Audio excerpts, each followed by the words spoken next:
All right, so what are we going to talk about today? jQuery mobile. Go through a little brief history of web. Talk about mobile. We'll talk about this concept that I like to call JSVM. I didn't come up with it, but I think it kind of describes an important concept. And we'll talk about why jQuery mobile, and then we'll go into some of the details of the technology itself. All right, so brief history of web languages. I always like history in general. I like to know kind of what led up to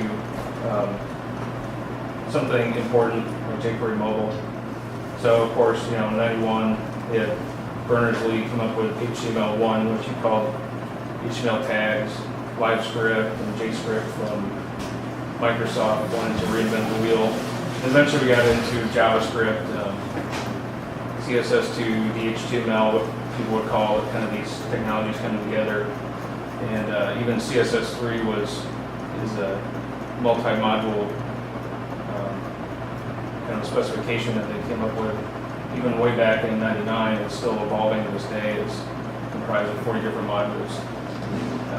Some of the components in that are important to where we are now in the mobile and web space.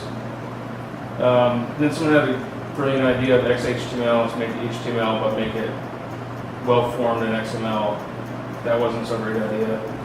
2.0 is not really going anywhere.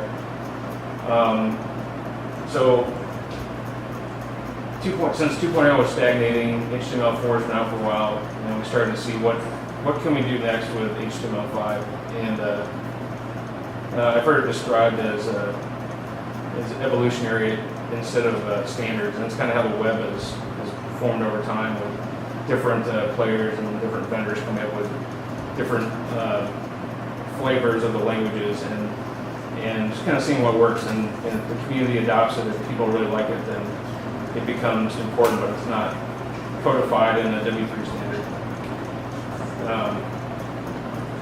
So we're finally up to JavaScript 1.8.5, and as you know, JavaScript is, you're free to admit that JavaScript is a decent language. ThoughtWorks has a technology radar, and they have JavaScript listed as a first-class language now that enterprises should be adopting. And they shouldn't be running from it. So let's talk about mobile now. Key component here. A lot of people think that Marconi is the father of radio, and actually there's this other guy, Reginald Fessenden or whatever. He actually made some of the first voice transmissions over radio, and then a year later was the first transatlantic radio transmission from Marconi. In the mobile space, the first mobile phone call was actually in a truck, kind of like this one. It was this 80-pound device, and the first mobile phone call was in '46. Does anyone care to guess where that was? Chicago.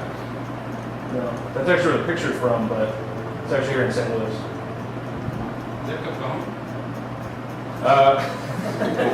Yes. Why is the first mobile phone call recorded? What's that? Why is the first mobile phone call recorded? It's in a car, so the rest is mobile. That's That's not the receiver part. Just Bluetooth broke. Now, I read a little bit about this. They had I think 8 towers in St. Louis, and it supported 3 voice calls, and it was all shared. So if someone was using it, you had to listen to their conversation until they're done, and then you could actually use it. And I think it cost around $15 a phone call. It's pretty expensive. So anyway, now a little bit more contemporary history. '73, this guy from Motorola, which Google is now buying, came up with the first working prototype of a mobile phone, the Zach Morris phone. And he was competing with this guy from Bell Labs, and that's the first person he called to gloat that he made the first working prototype. So during that time, they were trying to get approval, and the first commercially available mobile phone was Motorola Dynatek 8000. It cost $4,000. It had 30 minutes of talk time, and then you had to charge it for 10 hours. But it was a pretty big step forward. We had 1G networks, eventually got to 2G networks, and then they realized, hey, we need to start moving data. Voice is great, but we need to move to data. So we got 3G networks, smartphones came out around 2000. The wireless application protocol was around 99. We started seeing these browsers, and mobile web is starting to get in here. Phones are becoming smaller. iPhone came out in 2007, Android shortly thereafter in 2008. Now we have app stores. 4G networks are getting a lot more popular. So this is basically a culmination of a lot of awesome things coming together. We got mobile power is increasing dramatically. HTML is, kind of even out for a while. HTML5's got some really exciting things. JavaScript is becoming more popular and more powerful, and CSS has a lot of things. So all this is coming together. So mobile web is in the prime, right? But there's some downsides to this. So I talked about HTML5. This is kind of an evolutionary thing. There's not really a standards driving this process. So I've heard people talk about the HTML5 standard. If we waited till the actual standard came out, it would be in the 2020s sometime before it was actually approved. There's a lot of different browser implementations. There's a lot of devices to support now, and tablets, phones, desktops. On mobile devices alone, there's operating systems to deal with, and there's ever increasing number of app stores as well. So the browser wars throughout history, they're trade market share. I don't even know what some of these ones are on the right, but there's so many browsers out. And there's some differences between them. So it's something we need to deal with through web applications. Operating systems, BlackBerry's kind of losing popularity. Android's gaining popularity. iOS is still there. It's kind of hard to tell what the trends are, what the Palm going to do. So the graph on the left is over time, and then this one just recently for people acquiring cell phones for the first time. What's the trend there? Whether or not you're a freelancer or someone working in a corporate environment, it's important to know these trends. What's the mobile trend? What's the trend? It's hard to tell. So, there's an explosion of devices that we need to support nowadays. Just from the different manufacturers and the different operating systems, and then you have all these different versions. So Android has totally different versions. iOS are supposed to be somewhat compatible, right? But then BlackBerry has their tablet OS, which is different from their phone OS, and then Palm has their own thing. It's desktop. The new Nokia phone has the Migo operating system, and there's Windows, which are mobile, and then there's phone, and those are different. So there's all these devices. It's really hard to develop an application that works on all of them. App stores. There's 111 app stores out now. There's an Android market, and there's a ton of different markets just for Android alone. BlackBerry, Nokia has its own OV store, and those phone marketplace. So how do you actually create an app that works on all these places, and you can get it to users that want to use it?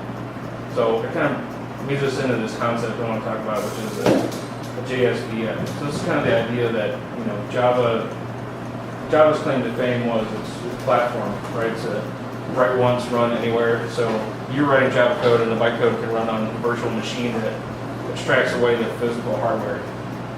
And that's kind of what tools like jQuery and Dojo and other tools are supposed to help you do, right? They're supposed to abstract away the differences between the browser implementations and now different mobile implementations, and so you can actually write the same software that works on all that. So you have this layer in between. So you want cross-browser support. You want to do all the basic things that you would do with JavaScript. You want to do DOM manipulation in a standard way, CSS manipulation, AJAX, of course. Using selectors, CSS3 selectors API to be able to get to elements easily, to reduce looping over elements. You want to apply a style to 5 different elements under paragraph tags, for instance. Standard event handling, utilities, widgets, text animation, progressive enhancement, graceful degradation. If you're coding to If you're running on a device that doesn't support some of the features, you want your library to handle some of these things for you. And then plugin support. So what's the community doing? What are they contributing to this process? So this has kind of made jQuery a leader in this space. Just looking at the job trends, you see pretty clearly that jQuery has a lot of momentum behind it as opposed to others. It's free. There's a nice license support. It's really small. The community is huge. So of course it's popular. There's a lot of widgets that people are contributing to it, and it's easy to get help. So looking at some of these other technologies out here, if you search for Dojo, this is kind of true to the point, but I think it's fun just to see some of the things I've struggled with. Search for Dojo, you get Dojos. Search for EXT, you'll get a Cadillac EXT. On the right is a 3D Nacho printer prototype. And then the YUI is actually a Singer. So if you search for jQuery, it's easy to get help. There's no confusion there. But anyway, so jQuery mobile. Why even care about jQuery mobile? Well, mobile is obviously skyrocketing. This chart's kind of old, but there's so many mobile devices out nowadays. And the top 5 job trends from Indeed are pretty clear. HTML5 mobile apps, jQuery is right there on number 5. So there's a huge market that's expanding, untapped market. So who's actually using jQuery right now? All right, I won't talk too much about it. So it's 31K, it's pretty small. The licenses, MIT license is great. It's a very liberal license. You can do a lot of things with that. It's used by some of the most popular sites.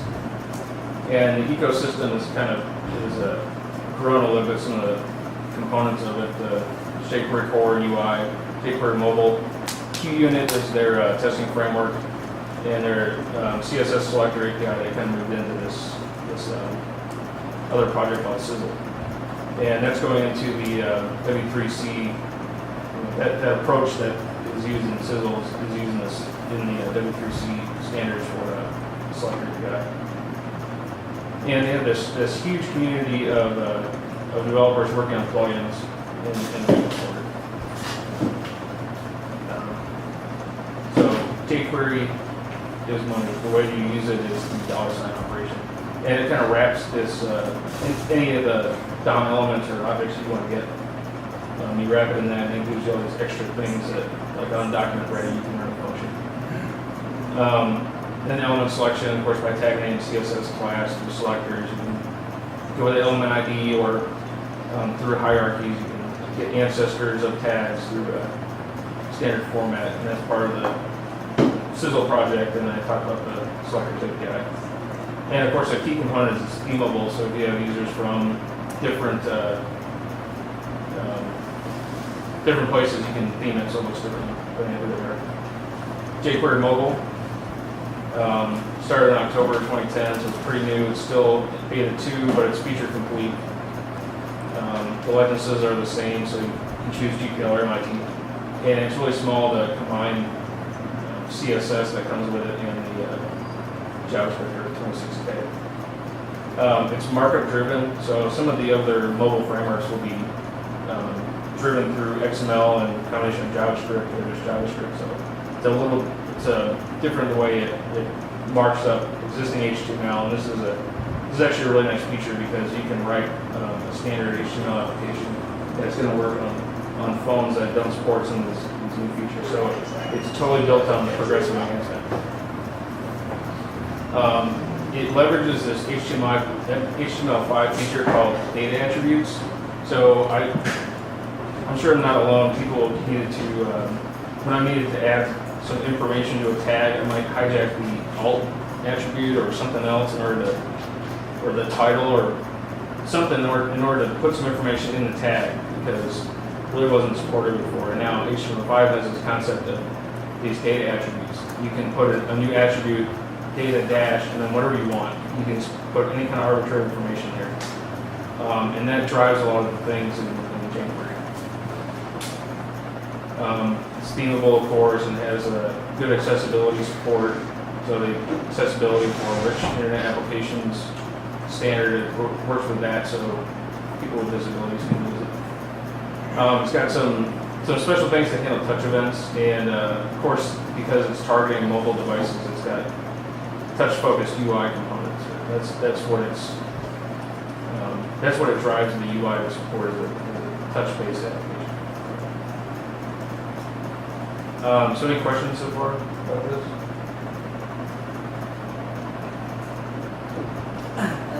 Yeah. I apologize, I wasn't paying close attention.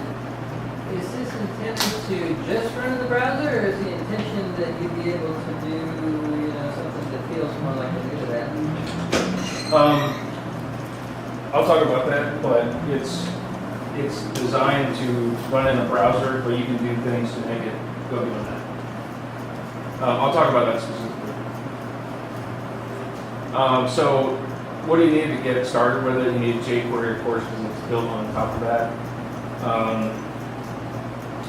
This is the HTML5 doc type, of course, at the top, but there's a mobile CSS which helps drive some of the UI already.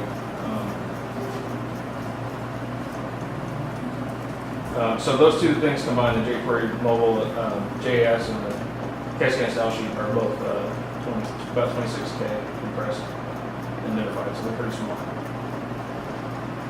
So you load both jQuery and jQuery mobile? Yes.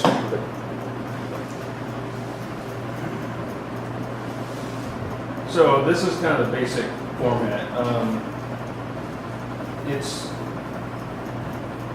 highlighting these data roles up here. The data role, the role is defining for this element. This is the purpose of the element, and this is what jQuery mobile looks for in order to mark up the page and format it properly to look good on a mobile device.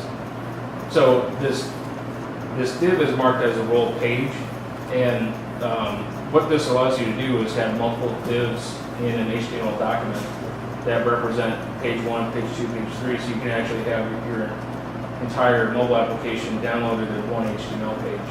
And this allows you to move around to these divs essentially through tags like this with the pound sign. So the advantage, of course, is that you're making one request to the server, and then your application is quickly downloaded to the client. Some of these standard roles here, of course, the header, the footer, and then the content in the middle. And what this is going to do is for the header, you would expect to see for a lot of mobile applications, there's a button on the left and a button on the right at the top of the header. And this is what this does automatically. You put the text here, it's going to put this in the middle.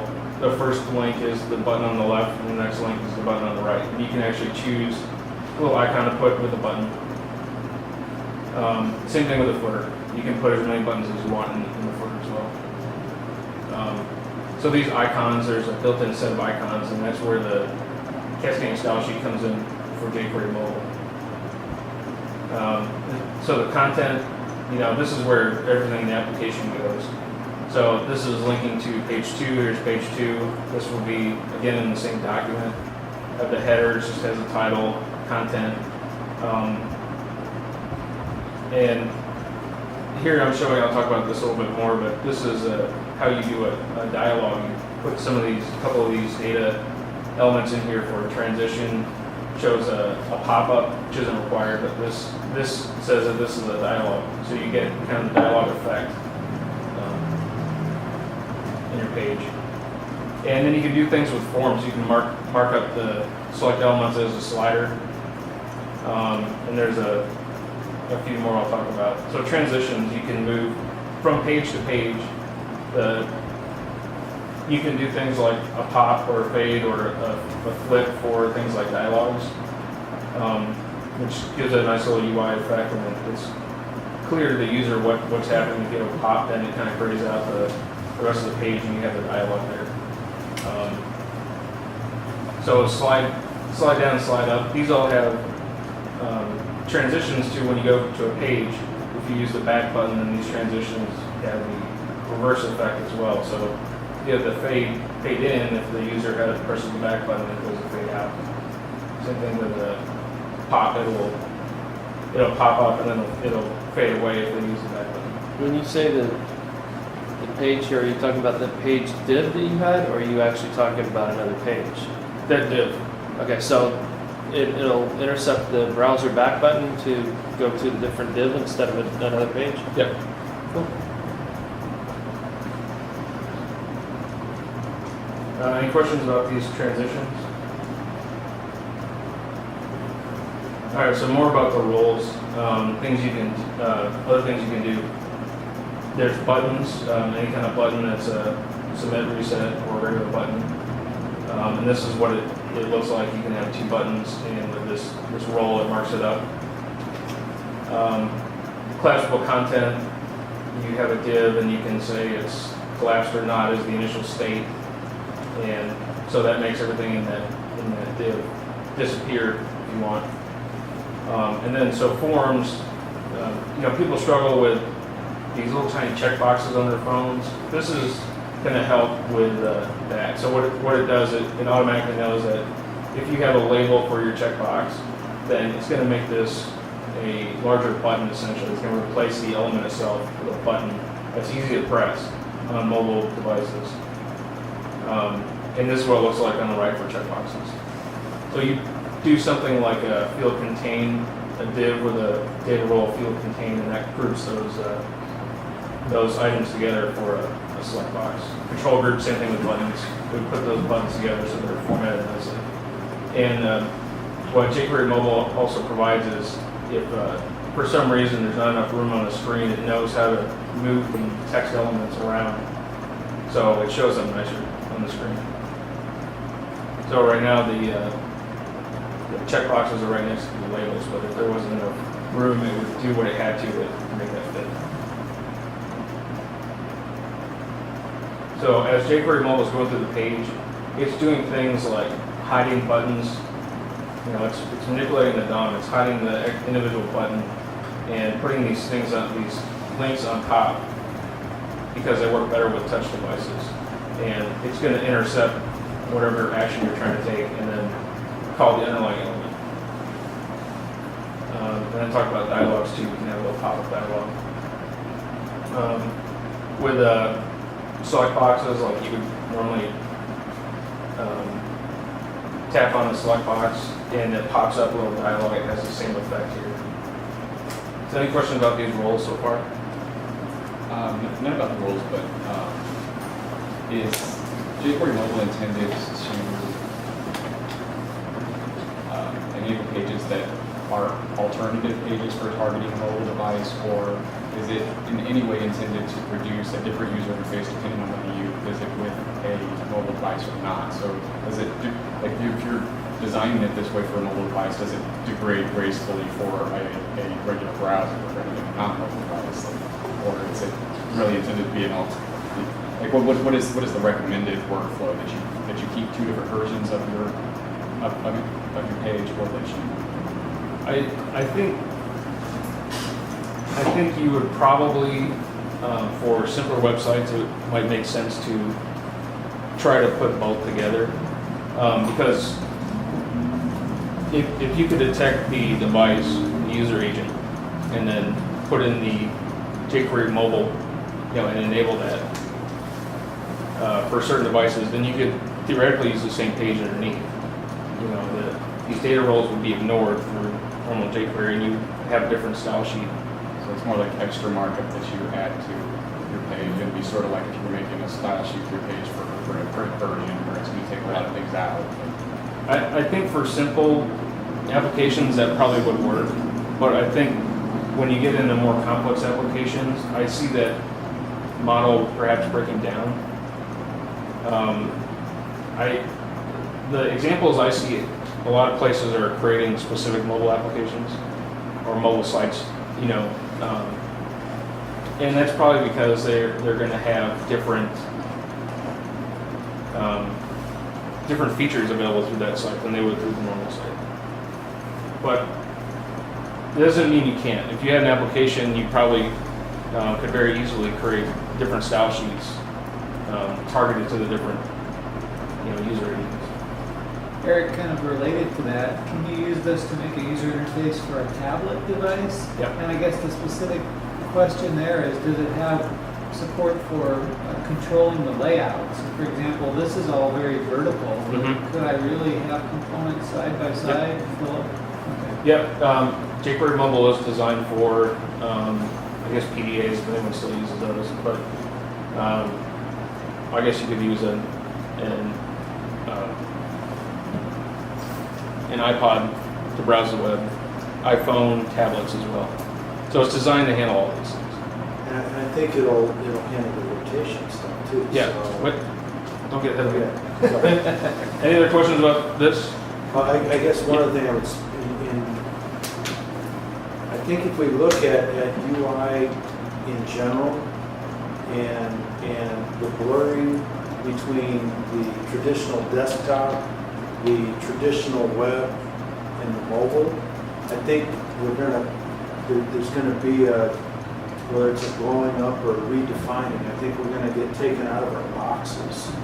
And there may be certain things about the mobile, because it's got that kind of a minimalistic interface to it, that is probably even more compatible with, say, game system interfaces. And you look at as the users are going to be more of that, it's probably going to be actually easier for a lot of users to use the same interface for their mobile or their desktop. Yep.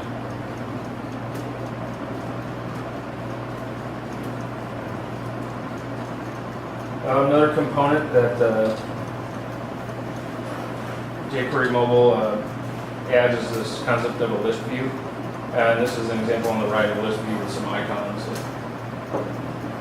Usually a list view you expect to see these little arrows on the right. It's going to do that automatically. So you can use standard HTML unordered list elements with the LI underneath, and it's going to mark it up like this. You can add dividers, thumbnails like on the right.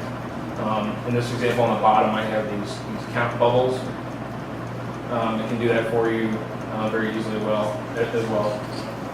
You can have nested lists, and you can have split buttons, so one of these list items can have a button on the left and a button on the right.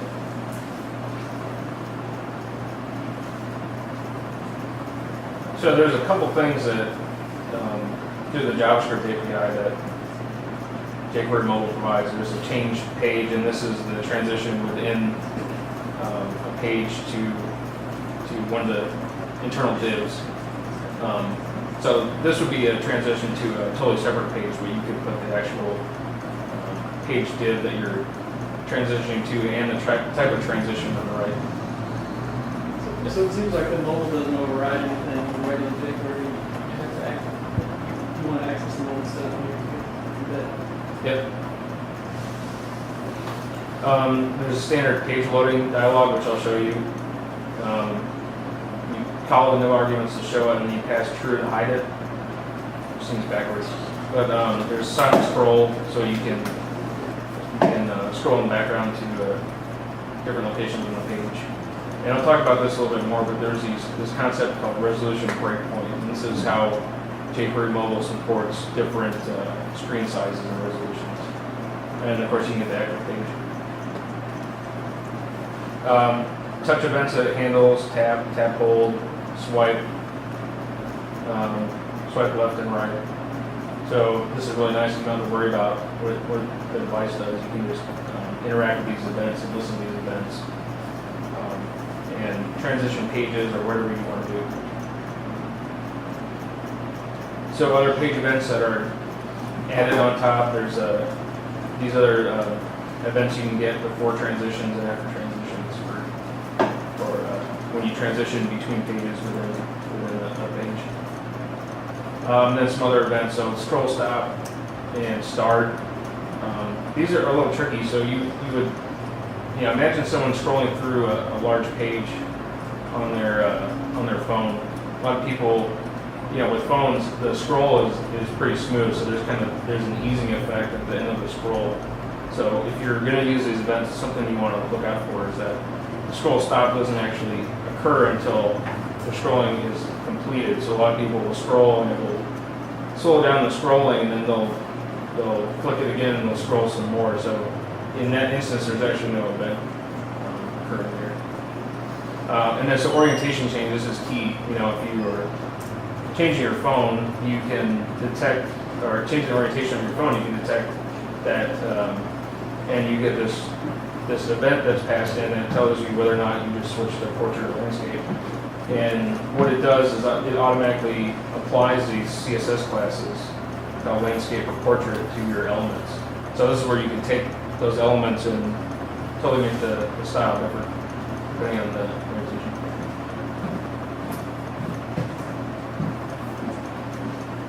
So I talked about breakpoints a little bit earlier. What jQuery Mobile provides is this standard set of breakpoints, the default breakpoints. And what this allows you to do is have these ranges to say, when this device is 320 to 480, I want you to display this background image. When it's a tablet, so you have a larger screen resolution, display this other background if it's larger than that. So if you were, you know, on a higher resolution tablet or maybe even a desktop that was going to this page and then display the background just as navy. So you can, these are the standard breakpoints, but you can add your own breakpoints if you want to target specific resolutions and add in different backgrounds in between the standard set of breakpoints. So any questions about how this works? Yeah. Those look like just CSS declarations. Are those like min width 320 pixels? Is that standard CSS, or is this in some way something that's being implemented by jQuery Mobile, or are these just some standard CSS properties that it then applies through its breakpoint API? Right. It looks for classes with that name. So with that specific, and I wasn't sure if this was going to be part of a CSS module, a standard module eventually. I thought this might have been actually a standard way to apply styles to different resolutions. But jQuery Mobile, I think it looks through these classes and knows based on, you know, it's a range essentially of what style should be applied in that range. I'll have to get more information. I'm not sure if that's a standard CSS feature, if that's jQuery Mobile only feature. Any other questions about this part of it? Okay, so media queries. You know, we're pretty familiar with the standard ones. You know, you would have a screen versus a print style sheet. Well, what they took this a little step further, so they introduced this W3 standard called media queries, so you could actually ask the device about the features it provides. So, for instance, if you wanted to see if you're being displayed on a Retina display, you could perform this media query through this media function. And then if it was that, you could apply certain styles. That's nice.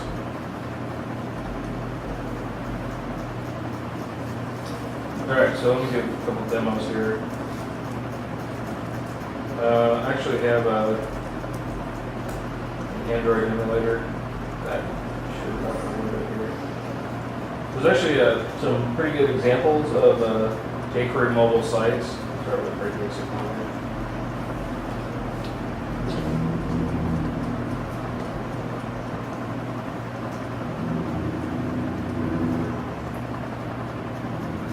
I've used Android emulators before. This is a pretty fast machine, but for some reason Android emulators are always slow. I don't know why that is. Well, I am running on Windows too, so maybe that's part of it. So some of you probably heard of American Century Investments. This is one of their sites. They have totally built-in jQuery mobile. So this is the list view example that they have. It's got some, they obviously don't have too many transitions, but so this is an example of the header. So they have their logo on the left-hand side of the header, but this is one of the automatic buttons that it's going to create. Eric, if you click one of the links for a phone number, does it actually dial it? Yeah, well, you'll try it.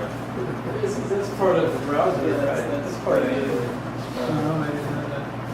Yeah, I'm not sure, I'm not sure what the underlying link is that makes the browser know. I mean, maybe it's just a regex that it understands as a phone number. Probably the vendor implementation, I guess. Chrome will actually do that with just if you have Google Voice. And Oh, really? set it up too. What does the URL have to look like? So it's just not an a URL. equal- It's not, Oh, it's not it's an just equal- it's a phone number, you just got the dash, it's really trying to see. Now, is that loading Set up to dialog be a a phone jQuery number. mobile feature? So it's just Yes, like center. Yeah, That's- yeah, it's just a regex. That's that function on the mobile object that shows the page loading dialog.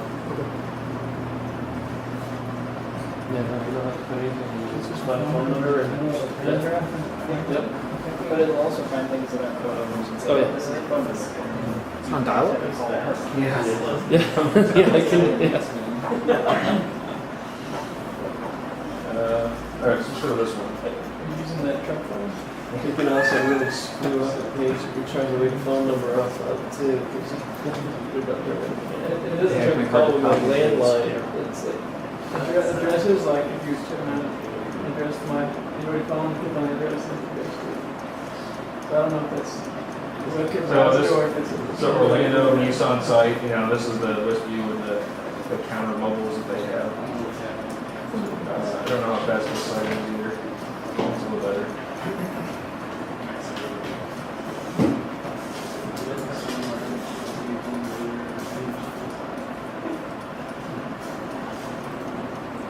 I didn't talk about the filtering. This is a built-in feature too.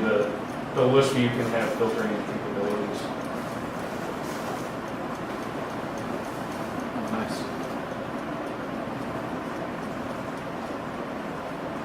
So if you were to actually go to some of these sites on your phone, the transitions will show up better because it's not slow like What's that. the URL for that one? Let me check it.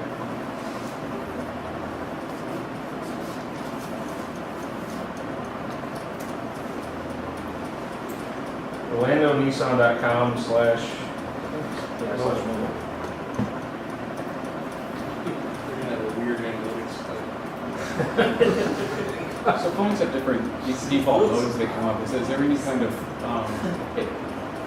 are there any kind of markup semantics that specify how that would happen? Like anything that you can add to your markup that would change what kind of keyboard layout came up? Like,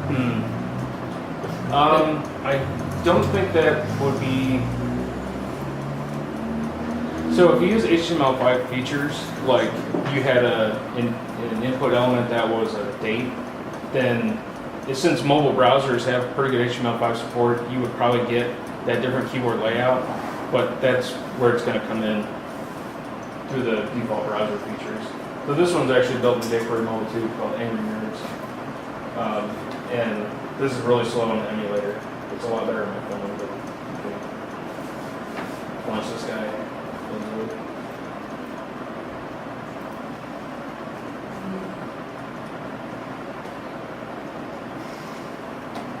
The JavaScript.